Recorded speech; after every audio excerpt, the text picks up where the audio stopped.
Good morning, student. This is Akash sir. Let's start with a new chapter in the Indian Constitution, Executive System of India. So, first of all हम लोग समझते हैं executive system को कहते क्या हैं. हम लोग जैसे जानते हैं the three pillars of democracy, तीन पिलर जानते हैं डेमोक्रेसी के. वो हैं आपका लेजिस्लेचर,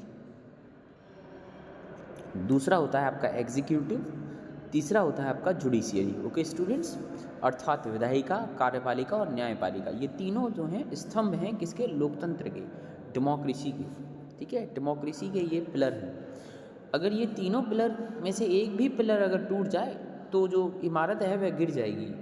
ठीक है, सेम एज इसमें से एक पिलर के बारे में हम लोग पढ़ने जा रहे हैं, वो है आपका एग्जीक्यूटिव, जिसको हम कहते हैं हिंदी में कार्यपालिका. ठीक है, अब थोड़ा सा कार्यपालिका के बारे में हम लोग समझ लेते हैं. एग्जीक्यूटिव सिस्टम आखिरकार वर्क कैसे करता है. हम लोग इतना तो जानते हैं जो एग्जीक्यूटिव सिस्टम है वो इस आधार पर वर्क करता है कि वह कार्यों का क्या करवाता है? इम्प्लीमेंटेशन करवाता है. इम्प्लीमेंटेशन ऑफ मतलब कार्यों का इम्प्लीमेंटेशन करवाता है ना. ये हमने पहले भी पढ़ा है. The organ of the government, ये सरकार का एक ऐसा अंग है जो that primary looks after the function of the implementation and administration called the executive. भाई इम्प्लीमेंटेशन और एडमिनिस्ट्रेशन का वर्क करता है और इसमें मेनली जो होते हैं वो कैबिनेट मिनिस्टर्स होते हैं और आपके यूपीएससी लेवल के अधिकारी, ठीक है, वो लोग होते हैं इसमें. ठीक है, जो एडमिनिस्ट्रेटिव का काम करते हैं. Principal function of executive, executive का जो प्रिंसिपल फंक्शन है वो क्या होता है? Executive is the branch of the government. जो सभी लोग जानते हैं भैया, ये सरकार का एक अंग है. ठीक है, और ये रिस्पॉन्सिबल होता है क्या? इम्प्लीमेंटेशन करवाने में. जो भी कानून होते हैं और जो भी पॉलिसी सरकार के द्वारा अडॉप्ट की जाती हैं, है ना, जो लेजिस्लेचर के द्वारा जो कानून बनाए जाते हैं उनको ये इम्प्लीमेंटेशन करवाता है. बात खत्म, बस सीधी सीधी भाषा में. The executive often involve in framing of policy. कभी कभी एग्जीक्यूटिव जो सिस्टम है पॉलिसी के फ्रेमिंग करने के भी काम आता है. Some countries have presidents while others have chancellors. ये तो आप लोगों को पता है. कुछ देशों में राष्ट्रपति होते हैं और वहीं कुछ देशों में चांसलर होते हैं. जैसे जर्मनी में चांसलर की पद की व्यवस्था है. The executive branch is not just about the president, prime minister and minister. सिर्फ इनसे संबंधित नहीं है, बल्कि मैंने जैसे बोला सिविल सर्वेंट भी इसी में आते हैं जो एडमिनिस्ट्रेटिव मशीनरी को ऑपरेट करते हैं. ठीक है, प्रशासन के कार्य को करते हैं, वो भी इसी में आते हैं एग्जीक्यूटिव में. While the heads of the government and their ministers saddled with the overall responsibility to government policies are together known as the political executive. जो मिनिस्टर्स होते हैं, हेड ऑफ द मिनिस्टर्स होते हैं, जो पॉलिसीज़ के लिए responsible होते हैं, वो पॉलिटिकल एग्जीक्यूटिव कहलाते हैं. ठीक है, जो डे टू डे वर्क को देखते हैं. Principal function of executive, executive का मेन फंक्शन क्या है? तो एग्जीक्यूटिव का मेन फंक्शन है क्या भाई? ये हम ये कहेंगे भाई गवर्नमेंट की एक ब्रांच है. जब ये सरकार की एक ब्रांच है, एक शाखा है, तो फिर ये क्या काम करेगी भाई? सरकार जो भी पॉलिसी लाएगी, जो भी कानून लाएगी, उसको इम्प्लीमेंट करवाएगी, है ना. बस बात खत्म, और कोई इसका काम नहीं है. बस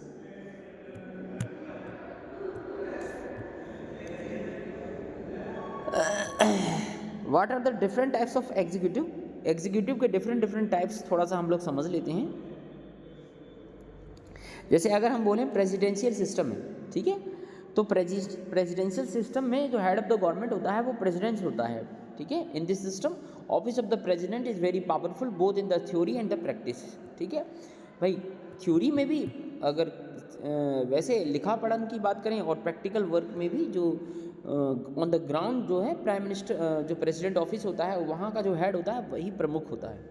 countries with such as a system include the United States, Brazil and most nations like Latin America. ज़्यादातर ये वाला प्रेसिडेंशियल सिस्टम को वहाँ पे फॉलो किया जाता है. अगला है what are the different types of executive system. Presidential system हमने पढ़ लिया. सेमी प्रेसिडेंशियल सिस्टम को थोड़ा सा और समझते हैं. What is semi presidential system, क्या होता है? Under this system executive presidency people directly elect the president. इस सिस्टम में भाई क्या करते हैं, लोग डायरेक्टली प्रेसिडेंट को इलेक्ट करते हैं. और इंडिया का जो प्रेसिडेंट होता है उसको कभी भी लोग डायरेक्टली इलेक्ट नहीं करते हैं, इनडायरेक्टली इलेक्ट होता है. ठीक है, समानुपातिक प्रतिनिधित्व प्रणाली के आधार पर जो है प्रेसिडेंट का चुनाव होता है. अर्थात जो आपके रिप्रेजेंटेटिव होते हैं, एमएलए और एमपी, वो लोग वोट डालते हैं इनके प्रेसिडेंट के चुनाव में. तो इंडिया में भाई डायरेक्ट इलेक्शन नहीं है प्रेसिडेंट के, इनडायरेक्ट इलेक्शन है. लेकिन जो सेमी प्रेसिडेंशियल सिस्टम होते हैं वहाँ पे लोग खुद प्रेसिडेंट को चुनते हैं. It may be happen both the president and prime minister belong to the same political party. और ये एक और बात है भाई, प्रेसिडेंट और prime minister same political party से रिलेटेड हो सकते हैं। इंडिया में जो प्रेसिडेंट होता है वो किसी पॉलिटिकल पार्टी का नुमाइंदा नहीं होता है, ठीक है, अगुवाई नहीं करता, इस तरह की व्यवस्था नहीं होती है इंडिया में। ओके। कंट्री सच एस, ऐसे देश जिसमें डायरेक्ट लोग जो है प्रेसिडेंट को इलेक्ट करते हैं वो है फ्रांस, रसिया और श्रीलंका। पार्लियामेंट्री सिस्टम, जो इंडिया में पार्लियामेंट्री सिस्टम वर्क करता है, ठीक है, संसदीय कार्य प्रणाली, ठीक है। द प्राइम मिनिस्टर, आपको पता है इंडिया में पार्लियामेंट्री सिस्टम है और उसमें जो हेड होता है वो पीएम होता है। Most parliamentary system have a president और a monarch who is the nominal head of the state. ज़्यादातर पार्लियामेंट्री सिस्टम में क्या होता है, या तो मोनार्क होता है या राजतंत्र होता है जो नाम मात्र का प्रमुख होता है उस स्टेट का, ठीक है। वास्तविक शक्ति प्राइम मिनिस्टर अर्थात प्रधानमंत्री में निहित होती है, ठीक है। कुछों में बोल रहा हूँ मैं, कुछों में। इंडिया में मोनार्क टाइप की कोई व्यवस्था नहीं है, मोनार्किकल टाइप की कोई व्यवस्था नहीं है भारत में। In such a system the role of the president और the monarch is primarily ceremonial and prime minister along with the cabinet wields effective power. ऐसे सिस्टम में जहाँ पे मोनार्क की व्यवस्था हो वहाँ पे वो सिर्फ सेरेमोनियल है, कुछ सेरेमनी या कोई ओकेजन होगा सिर्फ तभी बुलाया जाएगा, अर्थात और अन्य किसी काम में प्राइम मिनिस्टर और जो उसकी कैबिनेट मिनिस्टर्स होते हैं वही काम को करते हैं जो इफेक्टिव गवर्नमेंट को के लिए इम्प्लीमेंटेशन का कार्य करते हैं। कंट्रीज विद सच सिस्टम, देश जो इस तरह के सिस्टम को अप्लाई करते हैं कि भैया मोनार्की भी है, प्रेसिडेंट भी है, तो जर्मनी है, इटली है, जापान है, यूके है। इंडिया में मोनार्की का सिस्टम नहीं है, हालांकि इंडिया में प्राइम मिनिस्टर प्रमुख होता है, ठीक है।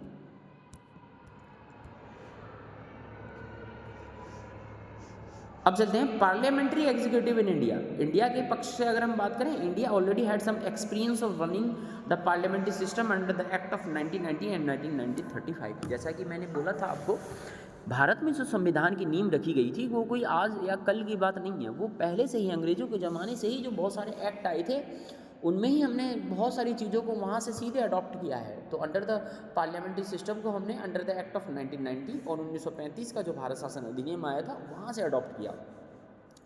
This experience had shown that in Indian parliamentary system the executive can be effectively control by the representative of the people. जो एग्जीक्यूटिव है उसको इफेक्टिवली तरीके से कंट्रोल किया जा सकता है भारत के जो रिप्रेजेंटेटिव लोग होते हैं उनके द्वारा, ठीक है। एग्जीक्यूटिव का जो काम होता है, क्योंकि एग्जीक्यूटिव के जो भी सदस्य होते हैं अर्थात जो सरकार के नुमाइंदे होते हैं उनको लोग चुनते हैं। People elect those people. Why parliamentary form? Indian constitution wanted to ensure that the government would be sensitive to public expectation and would be responsible for the accountable. भाई भारतीय संविधान यह सुनिश्चित होना चाहता था कि जो सरकार बने वो सब लोगों के प्रति बिल्कुल सेंसिटिव हो, संवेदात्मक हो और लोगों की आकांक्षाएं हैं उन्हें पूरी करे। इसलिए हमने जो है पार्लियामेंट्री फॉर्म को अपनाया है। The presidential executive puts much emphasis on the president as the chief executive and as source of all executive power.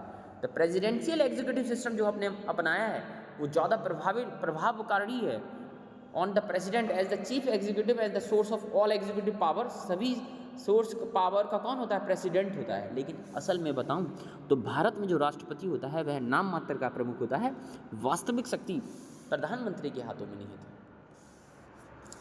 There is always the danger of personality cult in the presidential executive, ठीक है।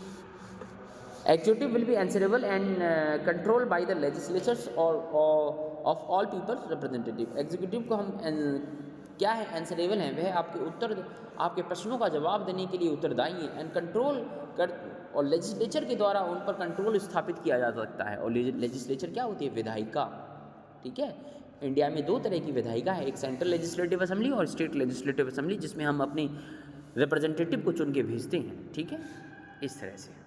तो ये आज हमने इसका थोड़ा सा परिचय और ले लेते हैं, उसके बाद इसको ख़त्म करते हैं। What is parliamentary form of system? आप समझ ही गए होंगे क्या होता है पार्लियामेंट्री सिस्टम में। President who is the formal head, जैसे भारत में है प्रेसिडेंट, भारत में क्या है? एक फॉर्मल हेड है पार्लियामेंट्री सिस्टम में, फॉर्मल हेड है। एक्चुअल हेड कौन है? प्राइम मिनिस्टर है, ठीक है। And council of ministers actual head होते हैं जो सरकार को क्या करते हैं? रन ऑफ द गवर्नमेंट, सरकार को चलाते हैं, ठीक है, सरकार को चलाने का काम करते हैं। बहुत ईजी चैप्टर है। एट द स्टेट लेवल अगर हम राज्य स्तर पर बात करें तो एग्जीक्यूटिव कंप्राइजेज द गवर्नर, तो उस कंडीशन में जो गवर्नर होता है राज्यपाल होता है और जो चीफ मिनिस्टर होता है और काउंसिल ऑफ मिनिस्टर्स वो एग्जीक्यूटिव में कंप्राइज हो जाते हैं, ठीक है बच्चों। Power and position of the president, तो under the article 74(1) there shall be a council of ministers with the prime ministers at the head and the advice of the president who shall in the exercise of the function act according with the such advice। देखो बोला गया है, लेकिन इसमें अगर थोड़ा ध्यान से सोचें तो भाई देखो कह रहा है council of ministers and prime minister ही काम करेंगे प्रेसिडेंट की सलाह पर। इसलिए तो कह रहे हैं भारत में जो प्रेसिडेंट है, राष्ट्रपति हैं, वो नाम मात्र के प्रमुख होते हैं, ठीक है। सलाह पर तो भैया सलाह तो सलाह ही होती है, प्राइम मिनिस्टर की ही चलेगी।